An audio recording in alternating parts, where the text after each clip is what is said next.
Insane. You are not the father moments. He is not the father of my child. I am the Virgin Mary. Why did I get a loan from her? I mean, I worked. You act like I'm speaking blasphemy. I just asked, was it a loan? You can stand up here and lie all day if you want. Everybody can lie. Plaintiffs, defendants, everybody can tell a lie. The DNA is not gonna lie. So, Mr. Ahmad, our dear plaintiff, thought he hit the parenting jackpot, only to be crushed under a shocking revelation. But now he was here ready and charged to get this baby girl back. Buckle up! It's a wild ride! However, you claim that you were crushed when the defendant later told you another man could be her dad. Ms. Day, you say that you were honest with Mr. Ahmad and told him from the beginning that you did not believe he was Nevaeh's dad. So the baby daddy was over the moon with the baby news. And by the looks of it, the poor guy had been waiting a long time for this to happen. So the doubts and reservations surrounding the whole situation were killing him. What I did, I tried to do as best as a man that I could do. And you all were in what kind of relationship? Committed, or were you just casual friends, or what? Boyfriend and girlfriend. And so you found out she was pregnant and you were excited because this was your very first child. Yes. This was like my second chance, you know, to have a child. Now I come to find out that there could be a possibility that it's not mine. Whether baby daddy was happy or not, mommy, on the other hand, had a ton of commitment issues. She was calling it a friendship, but did not feel the love in whatever these guys shared. Ouch. It's like a romantic comedy, minus the romance and the comedy. It was more of a friendship for me. I loved Mr. Ahmad, but I wasn't in love with him. And how I found out she was pregnant, she came one morning and knocked on my window and said, well, I need to talk to you. And she says, well, I'm pregnant and this is your child. No, I didn't say she was yours. I said she might be yours and she might not. Ahmad's heart is swelling with joy over the prospect of being a dad. But Day, she's whispering doubts in his ear, questioning his paternity skills. It's a heartbreak in the making, and someone's gonna need a pop culture-sized tissue for this emotional roller coaster. She was at my residence every day. That's not true. When I spent the night, some nights he would kick me out at 2 a.m. He trying to make me seem like a bad person when he know that I told him this might not be his baby. My intentions are to find out the truth for this baby. Hold the phone now, because it appears the plaintiff was not a goody two-shoes either. Oh yeah, Ms. Day was spilling some real tea over his behavior with her, though the baby daddy was having none of it. Cue the dramatic music, please. If I was such a good friend, a friend doesn't do that to a friend. You kick me out every other night. How can I live with somebody like that? And what was the kicking out over? Was it over other relationships, other men? No, it was over the baby. We would argue about it and he would put me out. Now, while Mr. Ahmad was living in a she might be mine nightmare, he was still involved in the whole journey. However, mommy did not want him to sign the birth certificate. Any guesses what he did? I didn't let you. You did it on your own. How did he do it on his own? Did the hospital get the information from you? No, they asked him, was he the father? And he told them yes. And they asked him, did he want to sign a birth certificate? And he told them yes. And what did you say at the time? I wasn't there when he did it, when he signed. Moving on, the judge dug deeper into hospital protocol and uncovered some very interesting information. According to that policy, the father can only sign if the mother provides the necessary information. Fasten your seatbelts. We're diving into birth certificate chaos. I put my name and her name. But you did not put his name? No, I did not. But I gave my baby his name because he was there. The other person was not there. I wasn't in a relationship with him, but I never messed with another man while I was sexually involved with Mr. Ahmad. This is something that happened before I was sexually involved with him. It appears mommy took a U-turn when the baby girl stopped resembling the plaintiff, though she claimed to have been truthful from the start. Her social media, on the other hand, told an entirely different story. Well, we did a little investigation of your social media. She looked just like her daddy right here. She looked like him at first, but she doesn't anymore. As she get older, she looked more like the other man. Enter the second baby daddy, aka Mr. Flowers, who gave his 2 cents on the whole situation. Now he claimed to just be here for the results. However, mommy claimed to have a much deeper connection with the guy, and Mr. Ahmad did not like that testimony. Baby situation occurred. When it occurred, told me to be a 50-50 chance. I left the situation right there and went on about my way. If you truly believe Mr. Ahmad is not her biological father, why worry him at all? I don't know this man. I'm out of this situation now, and my main deal is what is the paternity of my baby? I say she's my baby. The moment of truth was finally here, but the air was thick with uncertainty. Mr. Ahmad's emotions were juggling between love for the baby and the fear of a plot twist. Time to see what the future holds for them. It has been determined by this court. The biological father is Mr. Flowers.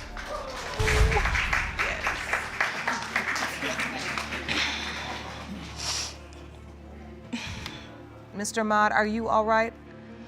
I'm very sorry. We have a second timer here. Mr. Scott was previously questioning another woman, and now he had another one. However, Ms. Kalon appeared chill and had a tale of vanishing acts and online romance. Get ready for a paternity bombshell that'll leave you questioning if this is real life or just another episode of Who's Your Daddy? Mr. Scott, welcome back. Yes, Your Honor. You're here today denying you fathered the defendant, Ms. Kalon's 4-month-old daughter, Yes, Your Ezra, Honor. and today's paternity results will clear your name. Yes, Your Honor. So, in the world of digital romance, their love story blossomed like a bad Tinder date. They met online, chatted for 3 weeks to a month. Who's counting, right? And things got super cozy. But beware, this isn't your typical lovey-dovey narrative. Nope, it's a saga of suspicious phone snooping and trust issues that could make even Romeo and Juliet cringe. Something like that, you know. So she came to visit me. She came to my city. She came to visit me. You know, we hung out. We spent time. Had a nice time that night. On the first night, you guys had a date? Yeah, well, you know. So you felt like since her phone didn't ring, Yeah, something was something Something fishy. was up. Their progress. I looked at my peripheral on how she did it, so I got her password. oh, wow. I got her. And you know why he does Inspector Gadget. Yeah, because I had trust issues. As Miss Kalon spills the tea, she unveils Mr. Scott's sudden disappearance, suspecting another woman in the shadows. Scott's accusations lead to doubts, and the court becomes a stage for hurt feelings, trust issues, and a dash of online espionage. The drama unfolds as they question the foundation of their relationship.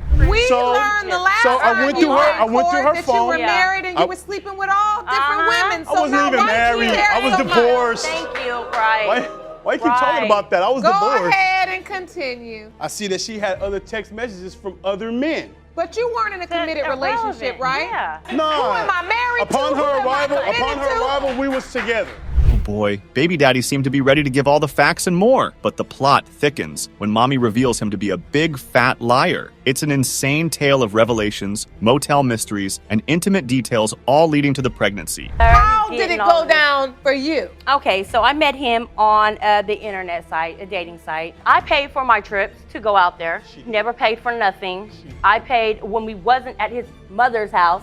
We went to the motels. Yes, okay? true. So you're saying, Miss Kalon, that you Don't got like you pregnant coming the 'cause you got very pregnant. first time Yes. you visited him. Yes. Things were heating up, and they were about to heat some more. It seems these guys had issues with each other for not picking up the phone when the other called. Oh, this seems like a messy web, and we all are left wondering, who's fooling whom? The plaintiff. Sleeping with that person as well as This person and that person. Yes. Girls, only That's two girls. sad. Don't be adding other people. That's crazy. Don't add other people. I mean, you got And like, you're telling me that you're the person with the trust issues. I'm a very smart man, you know what I mean? I look for signs, not seeing the signs. The self-proclaimed smart man delves into the evidence he found in the mommy's phone. By the looks of it, a few questionable pictures were enough for him to doubt the woman big time. Submitted this evidence to the court. Yeah, I never received that picture. That's one of the first pictures I sent you. So you know that firsthand? Of course, man. I mean, everybody knows what the motel cups up there, Newports. I don't Yeah, smoke DVD Newports, players baby boy. with I don't Marlboro Reds. smoke Newports. Marlboro That's where Reds. you got me. Moving on, mommy claimed to have never been in love with the guy. However, it appears these guys did share a few mutual qualities that ended up attracting them. Though, safe to say, it was a rocky relationship with doubts about commitment. Oh, they both did not trust one another. I would come down and see him almost every weekend. How True. is that not feeling you or True. be But into at our the same relationship? time, there was Did and you then next time it was continue about to be lingerie. intimate with her anyway, even after you saw all of this? Yes, I did. yes, Yes. So, Miss Kalon, you find out you're pregnant. Well, Mr. Scott seemed to be thrilled by the news first, or so the baby mama says. Dreams of a happy family were shared and everything. However, it all went down the drain when the baby came into the world. All hell breaks loose then. No, I don't want to have a baby. The baby raise was mine. it again How come the baby by ain't got my last myself, name? you The know? baby don't even Because look he like none wasn't of my even- other kids. The baby don't look like none of your. You told me the baby looks like you, Arsen. Man. It's okay. Can we just read the She was results? about to call me another name. You see what I'm saying? I was. She was about to call You me know- another name. Let's get to the results. Next up, Ms. Kalon was countersuing the plaintiff for childcare expenses and loan payments as well. Yep, the guy was in debt, though he didn't believe that himself. He was quick to shut that down. How much money did you send? Altogether, maybe $400 or $500. The money she sent you, was it a loan? No, no, Yes, it was. Now, is this for the loan or is this for your baby expenses? Both. Totaling $580. This is just a little fact going forward. A legal tip. If you're going to loan money, get something in writing. The courtroom was buzzing with anticipation, and these guys seemed to be only good at one thing: bickering with each other. The judge, sensing potential future drama, wrapped up the case and went straight for the results. You are not the father. I apologize. I could be woman enough to apologize and keep it moving. In this courtroom showdown, Miss McKinney had one goal only: to prove Mr. Davis was her biological dad, and stakes were through the roof for her. But hold on to your DNA kits just yet, because this case was just getting started. We're here to prove to the defendant, Mr. Davis, that he is your biological father. Mr. Davis, you say you are certain that you are not the plaintiff's biological father. Let's rewind a bit, shall we? Baby Mama and Dada shared a romance more confusing than a Christopher Nolan film. They had a marriage, though it seemed more like a cameo appearance than true love. Back then, they were married. So by law, back then, if you were married, then that's your child's Then father. that is you are the legal father to a child born in the marriage. It's So bringing it me was back. your understanding that during the time you were born, they were still married. Moving on, the alleged baby daddy shared his wedding adventure. These guys got married, and then there was a sudden exit. Oh yeah, Mr. Davis got a surprise of a lifetime on his wedding day. So, Mr. Davis, you were married to Ms. McKinney's mother how long? One day. Tell the court what happened. What are you saying? The day we got married, I took off and we got married and I had to go back to work. And so once I finished my shift off and I went back home, my house was dark. And when I entered the house, I turned the lights on, acknowledged my wife and two other guys. So, their relationship didn't survive the storm. Moving on to the time the plaintiff got to know about her father, it appears that fate played its role, and she got to meet him. However, the rainbows and sunshine soon faded after a couple of years. I was 18, and he looked at me and was like, I know your mama and your dad. I was like, oh, I don't know my father. I never met him. He was like, you want to meet your dad? And I was like, yes. You didn't know at first, you had doubts, but then you knew yourself that I was your child. Next up, Miss McKinney shared a couple of pictures that were just her desperate attempt at finding some resemblance with the family. While the poor girl didn't have a father on her side, she had a grandmother. At that time, I looked at his mom and his daughter, felt like I looked just like them. I see you. Yes. And that's Mr. Davis's other daughter. And when you saw that picture, you felt like I look just like her. Yes. And you feel like you saw a resemblance there as well. Me and my grandma was close. You were? Yes. And she accepted you? Yes. Next up, we get to know that the defendant believed it was the people that put this in the plaintiff's head, and he never once accepted he was the real deal. On the other hand, he believed someone else to be the father of this girl. That the other man could also be your biological father? No, I put that in my head. But, Mr. Davis, you believe that this man we're speaking about, Mr. Williams, could be Ms. McKinney's biological father. Your Honor, I'm not for sure about that. I don't know. Enter Mr. Williams, the guy who had been present throughout the life of the plaintiff, and he had some startling testimony to share. But he wasn't the only witness in this case. Mr. Davis brought along his wife as well. Things were heating up. I was been there ever since she was born. I was there in the delivery room with her mother. Did her mother ever tell you you were her biological father? No, her grandmother had said something once before, that she looked it like me. A couple days ago, you told me something different. Like, that's what really hurts me. Like, I'm lying to me. With all this family drama that has been going on for years, one thing was sure, that Ms. McKinney deserved to know her real father, and Lauren Lake had that answer for him. It's the moment we've all been waiting for. Mr. Davis, you are not. I'm sorry for putting you through this. No.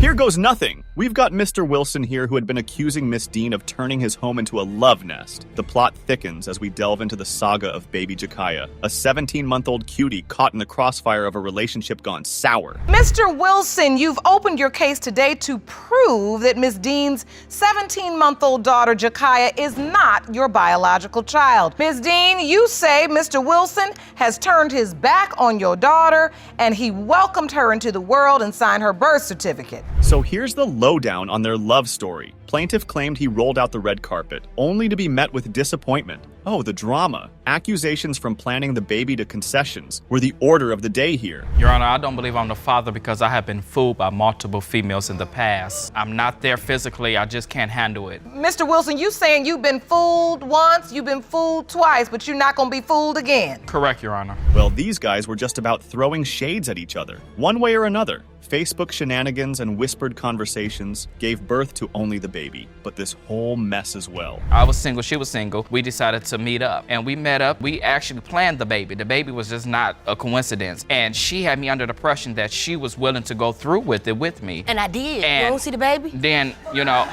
Well, the supposed concessions and Facebook likes turned into a baby-making scheme. But oh, the horror! Mr. Wilson starts doubting when inconsistencies arise, and Ms. Dean's storytelling takes a detour. Concessions turn into whispers, echoes, and late-night visits. The confusion was real as he dug into the details, trying to unravel the mysteries of Jakaya's conception. Miss Dean, when you found out you were pregnant, take me to that day. I had my period in February. We conceived in March. You feel me? When you found out you were pregnant, I called him. He was acting like he was happier than 2 jaybirds.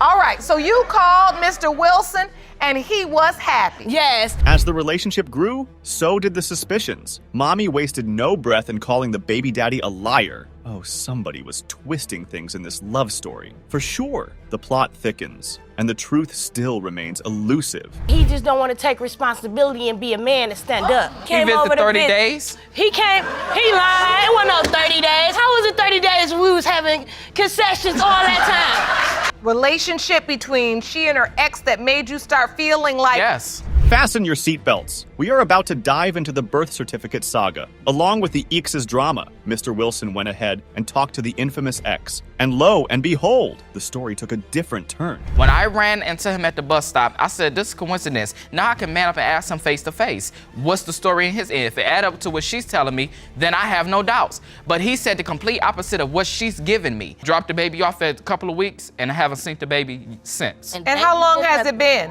The baby is like 17 months. And how long has it been since you've seen her? 17 months. Yeah. Moving on, the mama goes into quite a long rant regarding all the disappointments she faced. Baby daddy wasn't stepping up to the plate, and when he did, well, things took a different turn. His baby, you signed the birth certificate, then you go pick the baby up. He disappeared. Don't forget that. With the baby? Disappear. With the baby? Disappear. So at some point you didn't know where he was with the baby? I had no idea where he was. How many days was he gone? Months. Mr. Wilson's sister stepped up next to him. And boy, she had a lot to say. And this drama has been going on for quite some time now. She was not happy that Mama was back in their life again. So she showed her distaste, along with the families. What do you know about this? When this baby, when she was pregnant with this baby, I asked my brother, why are you dealing with her again? She did this to you 9 years ago. Like, this is my baby. I think that she's attaching to him financially. It's not for looking for the father of this child. It's about what the baby can get from this man. Oh, the tension was building as the court got ready to unveil the truth about Jakaya's paternity. Wilson's desire for closure and Dean's anticipation collided as the revelation was about to unfold. Let's see whether the daddy gets to hear those 4 words or not. Mr. Wilson, you are not the father. Miss Faithful, stop. I apologize for taking you through this, but I am going to find out who her father is, and I am going to... You got to find out? Oh, good luck. The courtroom was about to become a battleground of truth and parenthood. Strap in, folks, because this ain't your regular episode. Mr. Harrington claimed the defendant was pinning a baby on him. Yep, he was singing that song, but the case was just getting started. Mr. Harrington, you claim you are not the father of Miss Day's 1-month-old daughter. You say your sexual relationship with the defendant ended before she got pregnant. Ms. Day, you say you would never attempt to pin a baby on a man without being sure he is the father. So, the potential baby daddy dropped truth bombs, accusing the mama of playing pin the baby on the good dad game. Meanwhile, she was standing firm, claiming divine maternity. Oh, you won't believe what she testified to. He is not the father of my child. I am the Virgin Mary. So you are 100% positive Mr. Harrington is your child's biological father? Who knew an MRI appointment would turn into getting the news of a lifetime? Well, that happened to our dear Ms. Day. Oh, the glamour. However, baby daddy soon jumped into evidence of why he was not the guy the woman was looking for. Oh, it was one heck of a text chain. When I found out that I was pregnant, I went to go and take an MRI. When I went to go take the MRI, before you take it, they have to give you a pregnancy test because it can affect your pregnancy or whatever. So, text messages from an anonymous tipper, missed cycles, and a sprinkle of denial. That was what created this paternity chaos, and it was brimming with some more as the baby daddy delved deeper into his doubts, taking us right along with him. Ooh, fun! Lord have I mercy. found out when I found out that I was pregnant. So all them missed periods in January. all them missed periods and when I went to go and do my MRI You know you got 2 other kids. for my brain study. So when I found out, Oh, something was definitely amiss, and you can see the confidence with which Mommy started testifying, slowly crumbling as all the skeletons in her closet come out to play. But first, let's sort out this Guy 1 and Guy 2 mystery. The tip was true that you were pregnant, but you're saying there was no guy number 1 and guy number 2. No. But you believe you were pregnant before you start talking to these guys. I know I was pregnant before then. Well, doubts were there, but Daddy still showed up at the hospital. Now we gotta hear that story from the defendant's witness, because her version took the cake in this Who's the Daddy saga. You showed up for the birth as the daddy? No. So, Miss Day, I want to understand this. You believe he accepted the baby at the hospital? He did. He You accepted never the baby. expressed anything to you that this is not my baby? No, ma'am. Moving on, the baby daddy comes up with an interesting chauffeur analogy to describe his fun times with Ms. Day. But that's not just it. PH, he came prepared with an exhibit. Buckle up. It was confusion conception time. You're denying this baby because you have a new girlfriend. What you mean? What is your doubt? I wasn't even finishing her, you know. I wasn't finishing. We was doing, you know, I was like a chauffeur. I was in and out, you know what I'm saying? You didn't complete the sexual act, so I did. you don't feel like you could have impregnated her. And I'm gonna tell you, because the conception date. So you're saying her conception Yeah. date is wrong? Well, that was one heck of a calendar, and its calculations. People certainly did their homework, and it was making sense. Mommy didn't vibe with that, so she laid into him. No, I wasn't you- completing it in October. You wasn't? I wasn't. You wasn't? I wasn't. You wasn't. Even when we calculate the weeks, there is never an opportunity, even for doctors. Well, looky here. Ms. Day was all over the place. Oh yeah, I bet she was regretting to come to the court now. And he's switching up her testimony in one last-ditch effort to save face. Backfired. Uh-oh. I know that it's only one other person. You don't know. So the real truth ultimately is that you are here because you belong here. Now that all made this last part, won't you guys agree? Well, the results are in, and Judge Lael seemed about ready to deliver her final verdict on the mess these guys created. Let's find out who was the daddy. You are not the Told father. you. What? Told you, Are bro. you serious? No, you I'm sorry. can't. You know why? This ain't Because you mine. have another child with her, so you're not gonna clown in here. Okay. Because that's acting a fool, and that's what I don't do.